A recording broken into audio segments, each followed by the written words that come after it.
Hello guys, मैं दीपराज आपको पढ़ा रहा हूँ केमिस्ट्री।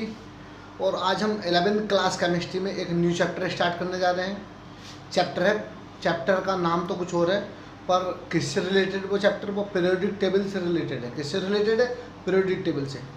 और चैप्टर का नाम क्या है? चैप्टर का नाम है classification of element and periodicity of property.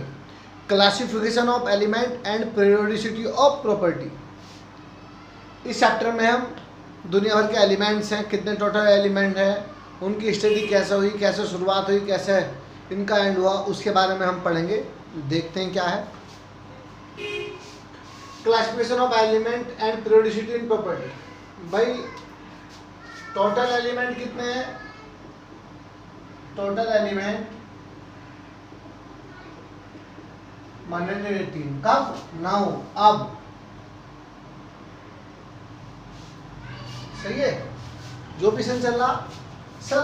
18 century में कितने थे? 18 सेंचुरी में टोटल 31 एलिमेंट थे। कितने एलिमेंट थे? 31 एलिमेंट डिस्कवर्ड थे। 31 एलिमेंट डिस्कवर्ड थे। कहते डिस्कवर्ड थे सर 1865 में।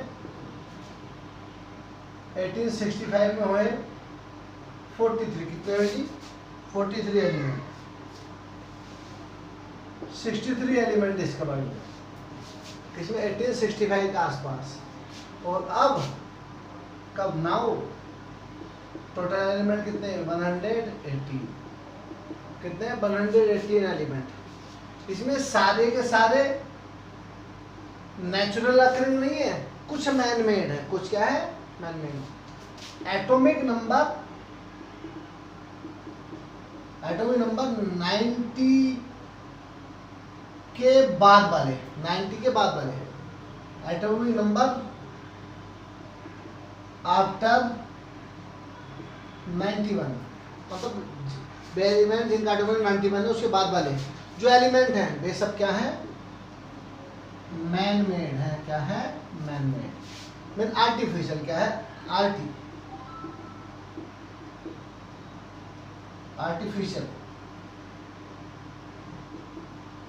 आर्टिफिशियल एलिमेंट है। ये कहते हो सिंथेटिक। क्या कहते हो? Synthetic element. और उससे पहले वाले सब क्या है? Natural occurring element. क्या है? Natural occurring. कहाँ से मिले? नेचर से मिले। कहाँ से मिले? नेचर से, है ना। कोई एयर से मिला, मतलब कोई एटमॉस्फेयर से मिला। बहुत सारे एलिमेंट तो भाई जितने मेटल्स हैं, कुछ नॉन मेटल भी ज़मीन के इनसाइड से मिले, अर्थ से मिले, है ना। कुछ सी वाटर से मिले, सब एलिमेंट मिल गए ऐसे। अब इन एलिमेंट का साइंटिस्टों के सामने समस्या ही कि इन एलिमेंटों की स्टडी कैसे की जाए। इन एलिमेंट्स की इतने एलिमेंट हैं भाई, अलग अलग सन में। अब मैं पुराने टाइम में चल रहा हूँ, एंशिएंट टाइम में। कब? 18 सेंचुरी में। कब जा रहा हूँ मैं? 18 सेंचुरी में जा रहा हूँ। मुझे जी 18 सेंचुरी में से हटा दूँ जी।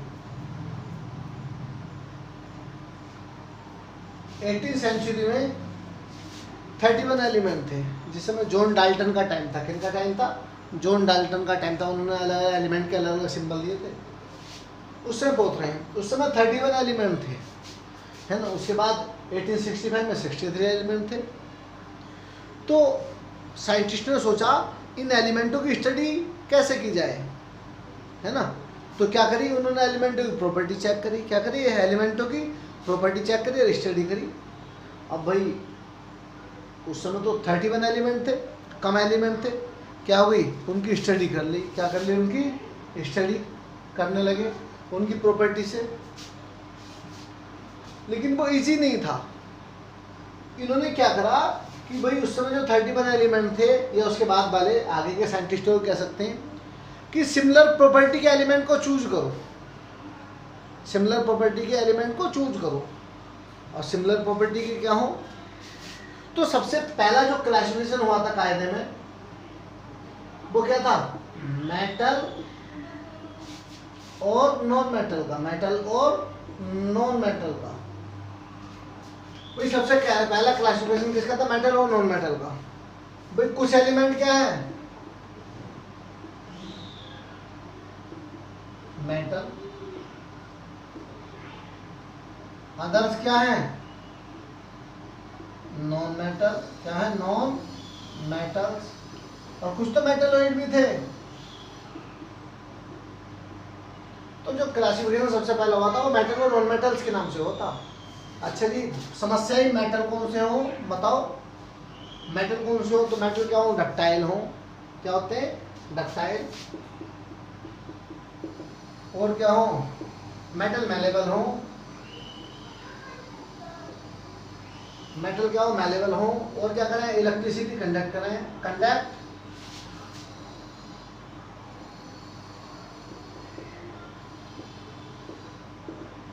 Conduct electricity. क्या? मेटल। क्या? मेटल। और जी कोई इशू नहीं, ये बात होगी जी। नॉन मेटल क्या हो बताओ? नॉन मेटल ब्रेटाइल हो। नॉन मेटल क्या हो? ब्रेटाइल। मैलेबल पता? मैलेबिलिटी से बना। डक्टाइल पता? ब्रेटाइल पता या नहीं? ये सुनो, उस समय दिमाग में था सबके, भाई मैलेबल क्या हो? तुम जानते हो मैलेबिलिटी, जब किसी हम मेटल को क्या करते हैं? हैमर से हैमर्ड करते हैं, वो थिन शीट में कन्वर्ट हो जाता है। किसमें कन्वर्ट होता है? थिन शीट में। तो मेटल की थिन शीट में कन्वर्ट होने की प्रॉपर्टी मैलेबिलिटी। और मेटल क्या होते हैं? मैलेबल। ऐसी क्या होते हैं? डक्टिलिटी होती है। प्रोसेस क्या होती है? डक्टिलिटी। मेटल को खींच के बाहर बनाई जा सकती है। मेटल को खींच के बाहर बनाई जा सकती है। तो सर मेटल को खींच के बाहर बनाने की प्रॉपर्टी क्या है? डक्टिलिटी। और बे सब्सटेंस डक्टाइल। मेटल क्या होते हैं? डक्टाइल। ऐसी मेटल क्या करते हैं? इलेक्ट्रिक कंडक्ट करते हैं। तो वे क्या है? कंडक्टर। क्या है? कंडक्टर। बट नॉन मेटल तो ना तो मैलेबल होते हैं, ना डक्टाइल होते हैं, ना इलेक्ट्रिसिटी कंडक्ट करते हैं, एक आध एक्सेप्शनल केस को छोड़कर। नॉन मेटल क्या होते हैं? ब्रिटाइल होते हैं। क्या होते हैं? Brittle. You know very well brittle. भाई किसी सब्सटेंस को हैमर से हैमर्ड करा, वो टुकड़ों में बिखर गया। किसमें बिखर गया? टुकड़ों में। टुकड़ों में बिखरने की प्रॉपर्टी क्या कहलाती है? ब्रिटाइलनेस। क्या कहलाती है? ब्रिटाइलनेस। और मेटल क्या होते हैं? ब्रिटाइल। जैसे क्या? कार्बन, कोयले का फॉर्म, सल्फर, फास्फोरस एक्सेट्रा। ठीक है सर? यस। लेकिन बाद में ये जल्दी ये क्लासिफिकेशन चल नहीं पाया। ये क्लासिफिकेशन चल नहीं पाया।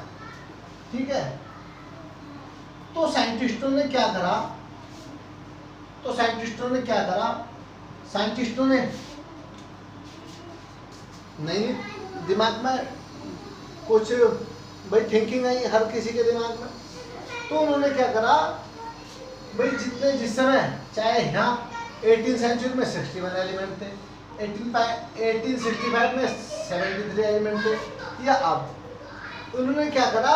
एलिमेंट्स की जो भी एलिमेंट थे प्रॉपर्टी के बेस पर उन्होंने एलिमेंट का क्लासिफिकेशन किसी बेस पर करा? प्रॉपर्टी के बेस पर। किसके? प्रॉपर्टी। इन्होंने क्या करा? कुछ एलिमेंट ऐसे थे जिनकी प्रॉपर्टी सिमिलर थी। इन्होंने सिमिलर प्रॉपर्टीज वाले एलिमेंट को कहाँ रखा? सिमिलर प्रॉपर्टी वाले एलिमेंट का क्या बना लिया? एलिमेंट का क्या बनाया? ग्रुप बनाया। क्या बनाया? ग्रुप्स बनाए, है ना? और उन्होंने क्या करा? बहुत सारी पीरियोडिक टेबल बनाई और उन ग्रुप को कहाँ रखा? वर्टिकल कॉलम में रखा। कहाँ रखा? वर्टिकल कॉलम में। आगे देखेंगे। इन्होंने क्या करा? वेरियस एलिमेंट को, इनमें से एलिमेंट में से सिमिलर प्रॉपर्टी वाले एलिमेंट ले लिए, उन एलिमेंट के बना लिए ग्रुप बना लिए। क्या बना लिए? ग्रुप बना लिए जी।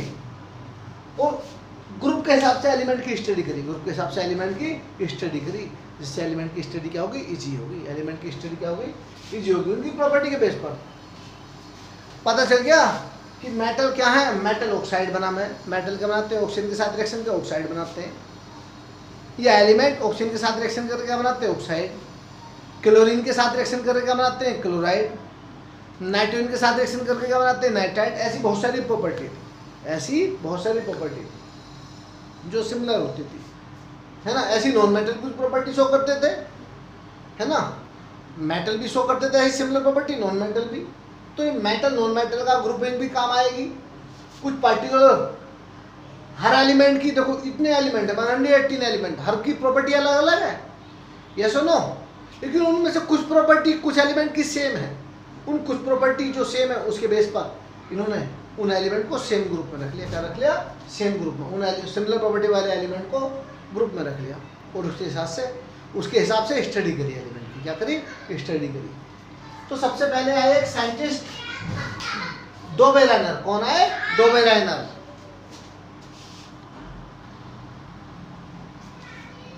भाई सबसे पहले साइंटिस्ट है जो डोबेरेनर। लेकिन उससे पहले किन्होंने? जॉन डाल्टन ने 1808 में किन के एलिमेंट्स के एटॉमिक मास या एटॉमिक वेट के बारे में बता दिया था। एटॉमिक मास या एटॉमिक वेट के बारे में बता दिया था कि किस एलिमेंट का कितना एटॉमिक मास है, किस एलिमेंट का कितना एटॉमिक मास है। भाई शुरू में एलिमेंट के जितने भी क्लासिफिकेशन हुए, जो भी थ्योरी दी साइंटिस्टों ने, वो किसके बेस पर दी? वो एटॉमिक मास या एटॉमिक वेट के बेस पर दी। एटॉमिक वेट के बेस पर दी। तो जॉन डाल्टन ने और जो साइंटिस्ट थे उन्होंने एटॉमिक वेट के बारे में बता दिया था। जैसे हाइड्रोजन का क्या होता है 1, हीलियम का क्या होता है 4, और भी सब इनकी वैल्यू है, आप जानते हैं बहुत अच्छी तरह। ठीक है, जैसे ही टाइम आएगा मैं बताता रहूँगा आपको। Clear sir? तो ये जो जॉन डाल्टन, वो ये जो थे डोबेरेनर, ये क्या थे? एक जर्मन, क्या थे? एक जर्मन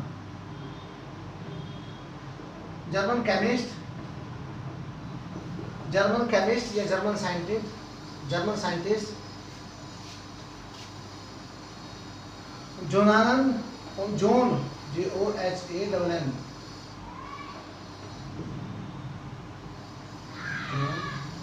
वुल्फगैंग जॉन वुल्फगैंग, और क्या था ये पूरा नाम है इनका? डोबेरेनर। क्या था? डोबेरेनर।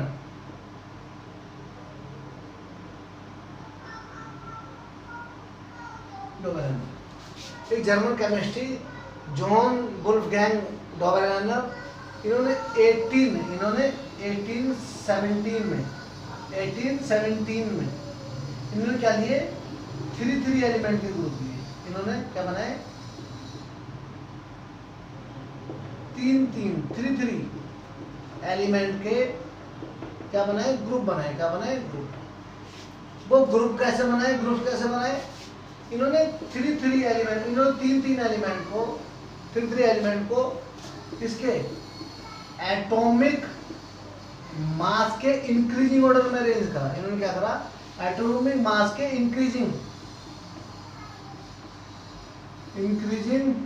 ऑर्डर में अरेंज करा। इन्होंने 3 एलिमेंट को एटॉमिक मास के इंक्रीजिंग ऑर्डर में अरेंज करा। और क्या बना? उन 3 एलिमेंट्स के ग्रुप के हिसाब से क्या बना? एक थ्रेड बना। क्या बना? थ्रेड्स, जिसे क्या बोलते हैं? डोबेरेनर। जिसे क्या बोलते हैं? Dobereiner triad. क्या बोलते हैं? डोबे।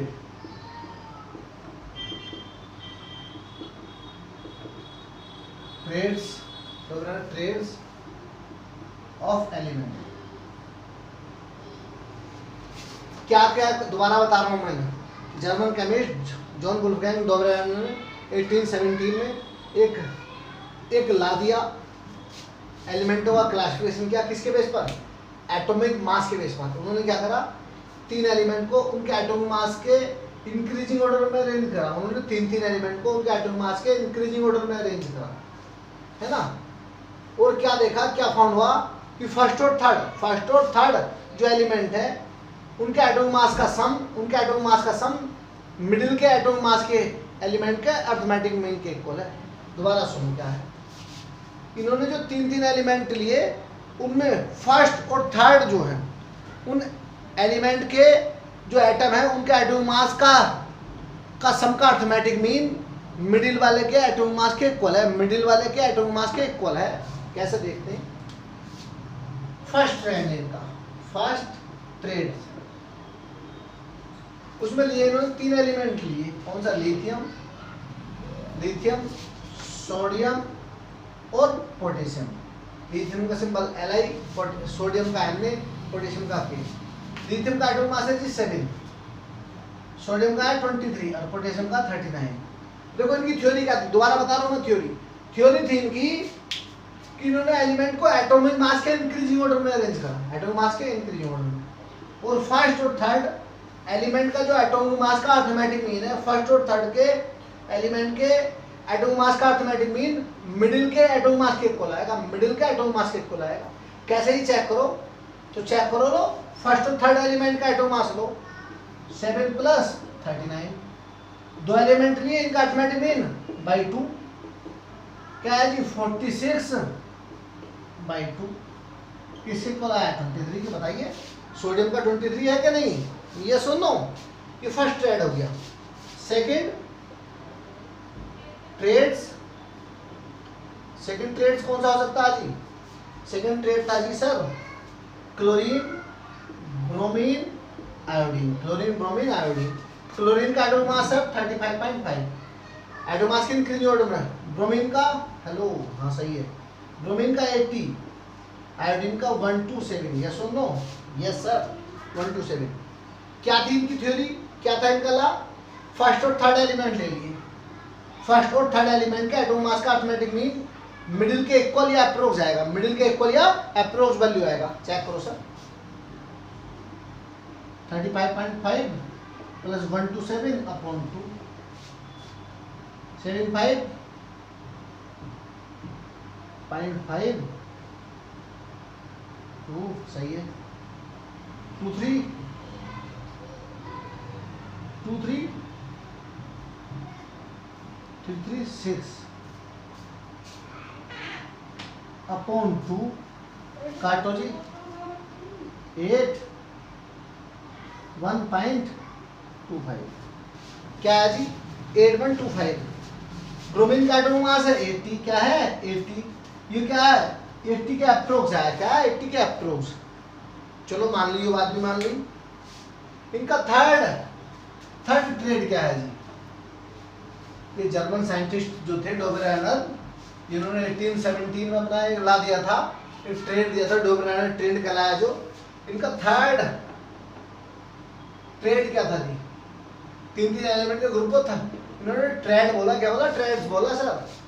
उसमें क्या लिया इन्होंने, 3 एलिमेंट लिए, कैल्शियम लिया सर, कैल्शियम के बाद क्या था स्टोर्शियम एसआर, और क्या था बेरियम, कैल्शियम स्टोर्शियम बेरियम। कैल्शियम का 40 सर, यस और नो 40 एटॉमिक मास। तो स्टोर्शियम का था जी 87.5, यस और नो यस, और बेरियम का जी 137। ला क्या था डोबेरानर ट्रेंड क्या था जी, फर्स्ट और थर्ड एलिमेंट के एटॉमिक मास का अर्थमेटिक मीन मिडिल के एटॉमिक मास के इक्वल आएगा, मिडिल के एटॉमिक मास के इक्वल या अप्रोक्स आएगा। चेक कर लो सर, ये फर्स्ट एलिमेंट ये लास्ट एलिमेंट, दोनों एटॉमिक मास का सम करो 40 प्लस 137 अपॉन 2 सर 7 अपॉन 2 क्या है जी 2 8 जा, यस सर 2 8 जा 16 1 2 8 जा 16, यस और नो 8.177 2 8 जा 16 1 2 8 जा 16 1.025 जा, यस सर। क्या है जी 88.5 ये था 87.5, तो अप्रोक्स आया, एक फालतू आया, अप्रोक्स वैल्यू है, मैंने पहले बोल दिया।